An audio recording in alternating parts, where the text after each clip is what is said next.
Hello and welcome to the channel.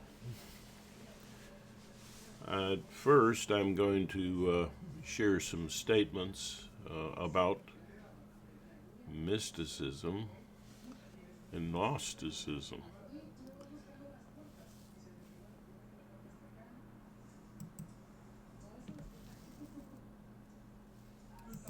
First, I'll quote from Stephan Heller's seminal book, Gnosticism, where he reveals several specific features that join Gnosticism and Hinduism.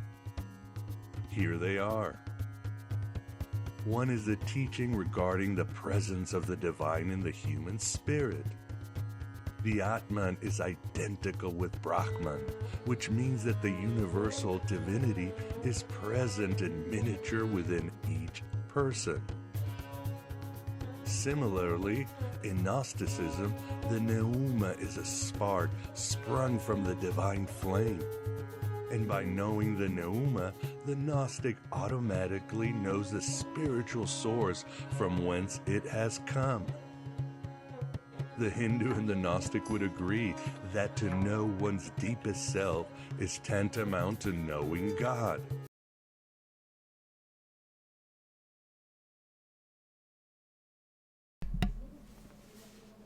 Well, you notice all the beliefs that were involved and the phrases that might not be understandable except with an acceptance of something supernatural. I'm an objective mystic. The paths that the mystics talk about to gain enlightenment, just fine. I reject the beliefs. I don't need beliefs to practice the mystic practices, some of which are used in psychology today. The rational basis on which I express my form of mysticism is a definition of consciousness itself. In consciousness, you have an awareness of being outside of an experience and being, or more outside, and more inside of that experience. Now, logically, you can't be completely transcendent or out of the experience, or you would have no relationship to the immanent in the experience. And if you are totally immersed in the immanent or direct experience, you don't have much room for the transcendent. But I say that consciousness involves both, at least to some degree. Just observing is a way of being outside of an experience.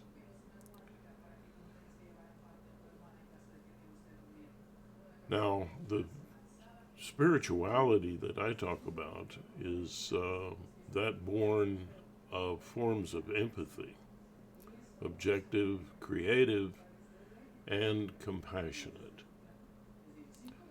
And these are transcendent forms of empathy.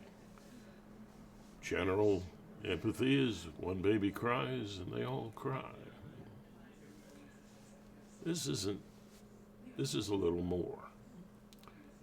From these experiences, one gets goodness from compassionate empathy, truth from objective empathy, and artfulness from creative empathy. Now, the creative, I say, is your storyteller. It's so much more transcendent than the other two, because it's not in your dramatic timeline. It's outside. It can tell and retell stories. It makes a connection to you. And in that connection, it surrenders some of its transcendence.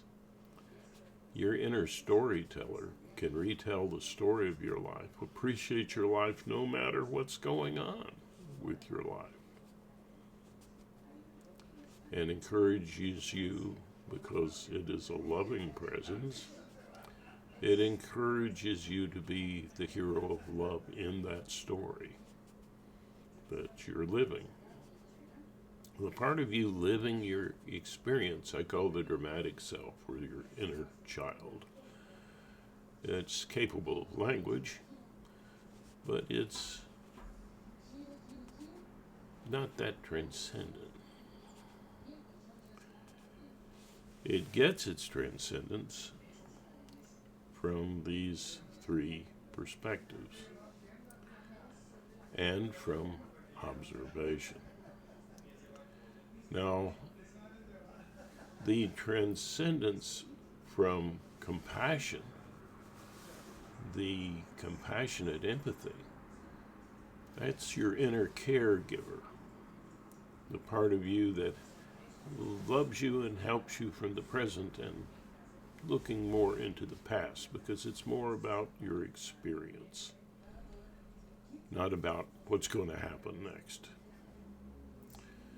Your inner counselor loves you with objective empathy. It resides more into your future because it can predict things and help you to get to where you want to go. And so it loves you in that way. These three voices are the voices of your virtues. These things can be used therapeutically. And inner empathy coaches are people who can do that. And therapists who really want to help you will use techniques that would involve these perspectives. Now, there's more, of course. What are the origins of these three forms of empathy? Well, empathy of this sort that I just mentioned is more social, more involved with language.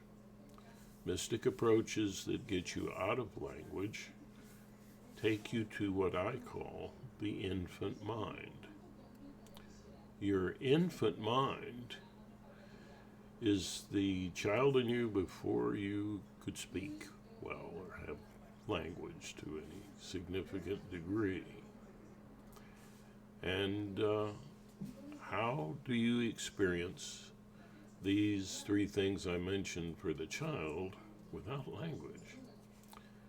Well, the root of objective empathy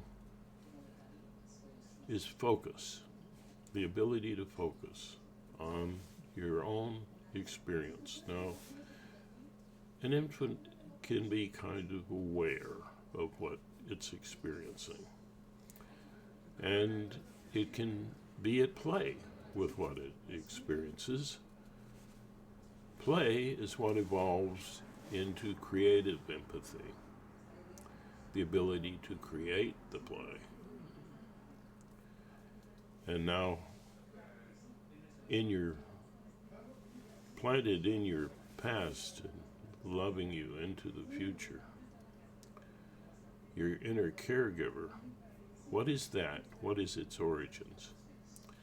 The origin of compassion is the ability to express your honest feelings. So the infant has the ability to express feeling. It does that when it cries and it makes a face and whatever.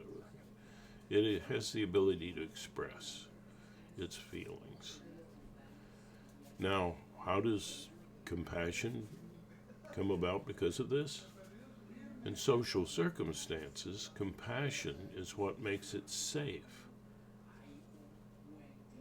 to feel, to express.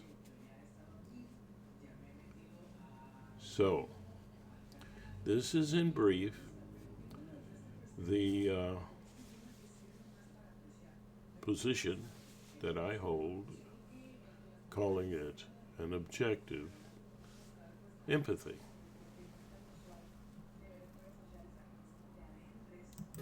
I am immortal. So,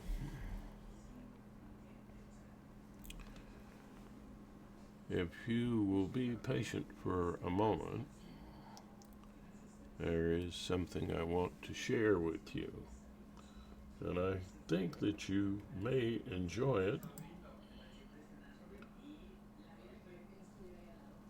And that is my hope.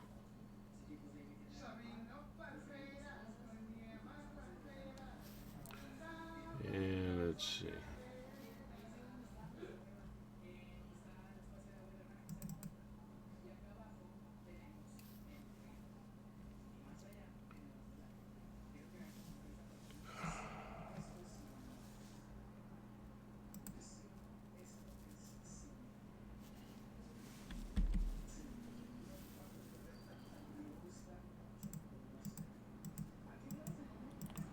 Thank you for your patience.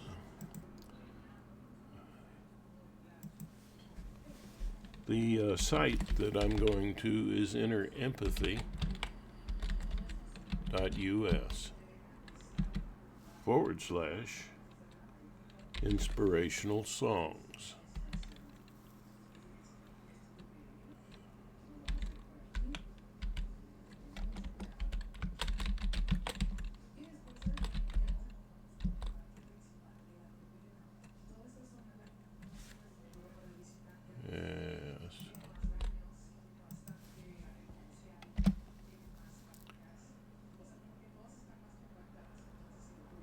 And what I'm going to present to you is a song about the super soul.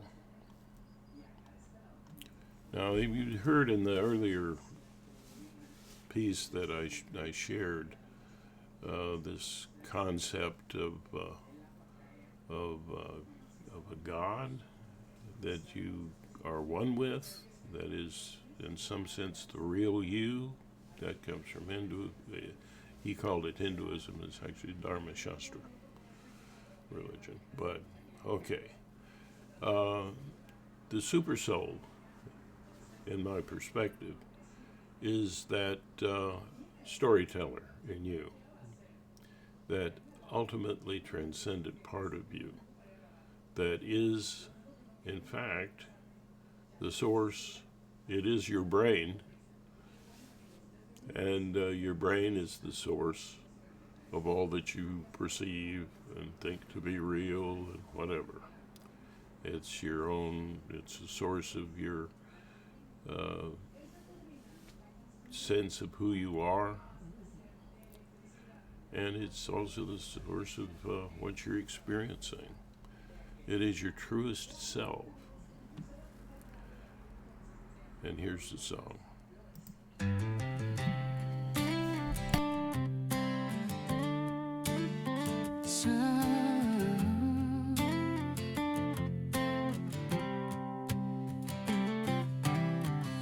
Super soul, you make me whole.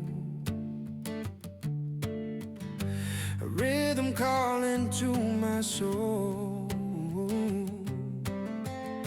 Your virtue always on patrol, creating love fear can't control. Super soul, please sing a song, a melody where hearts belong. Your joy is dancing in my heart, a beauty only you impart. The stars above, they sing your grace, your energy, a warm embrace. Through endless shadows in the dark, love's courage you will spark. Super soul, please sing a song, a melody where hearts belong. Your joy is dancing in my heart,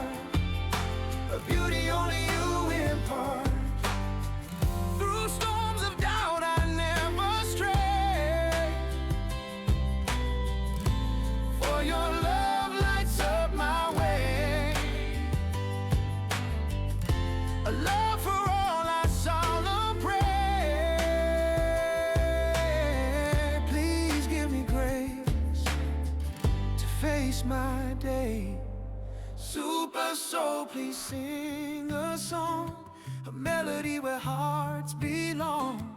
Your joy is dancing in my heart, a beauty only you impart. Super soul, please sing a song. Super soul, super soul, a beauty only you impart.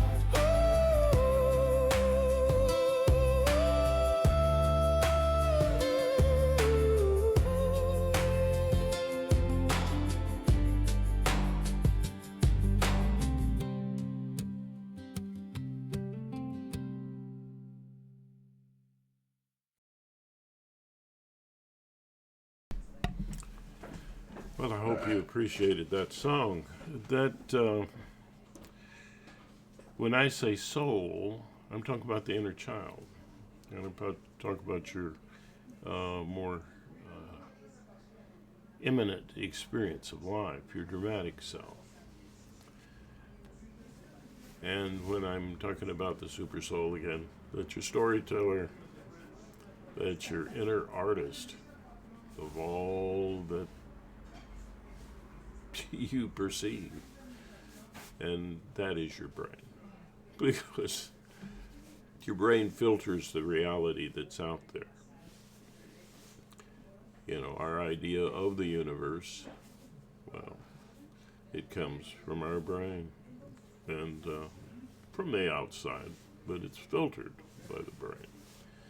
So our whole picture of who we are, who other people are, and so on and so forth, goes far beyond any particular belief, especially a belief that is outside of testing. So, I hope you understand what I mean by being an objective mystic, and when it's when I mentioned that virtue,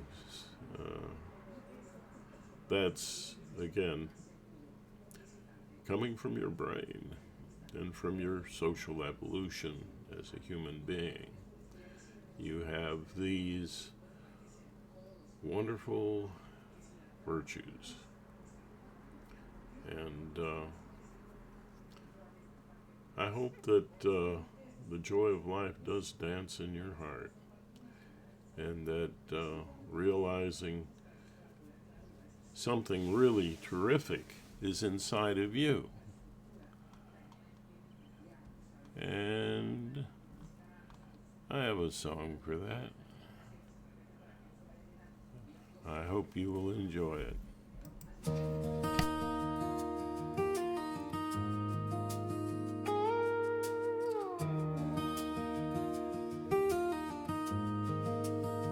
See wonder when you see another.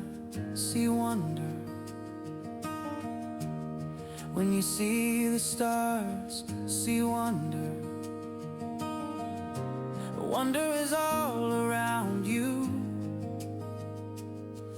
but the wonder is within you, and the wonder is you.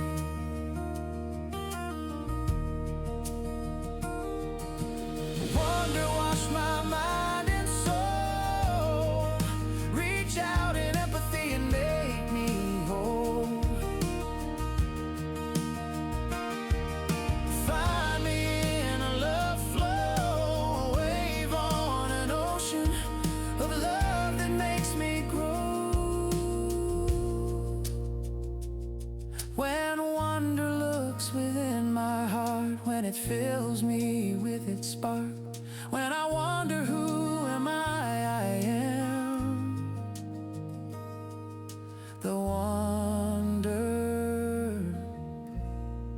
is a universe within you,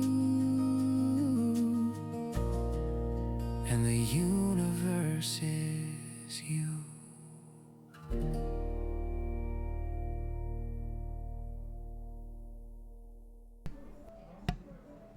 The universe is you. Because it's in your brain. Your brain's you. So, but it's good to find the ultimate joy in your life. And it's the storyteller that gives you that joy. Because it's outside of the story of your life, and what a great story it is. Just as we can enjoy a movie,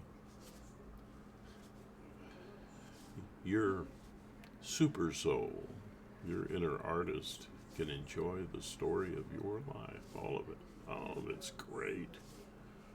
But how wonderful it would be if you were the hero of love in that story.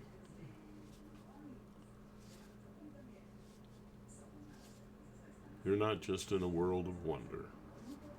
You're part of it. And until next time, don't forget to subscribe to the channel. We're creating a team here that could really appreciate it.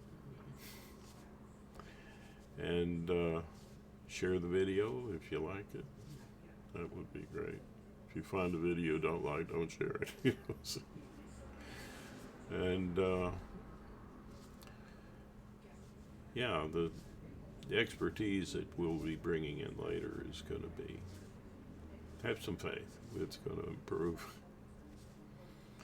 And yeah, if you want to buy any of us a coffee, there will be a link below the video here, and you can do that too. Remember, you're wonderful. Don't let anybody tell you anything different. And that's no matter who or what you are, or what you've done, what you might be planning to do.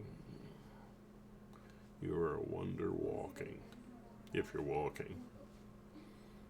A wonder sitting, a wonder sleeping. A great wonder, the inspiration of scientists, which is, again, why I sometimes say that scientists are the greatest mystics of all. Anyway,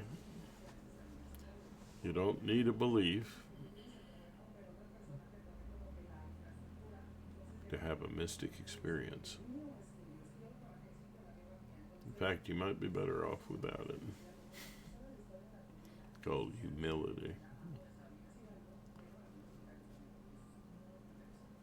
Until next time.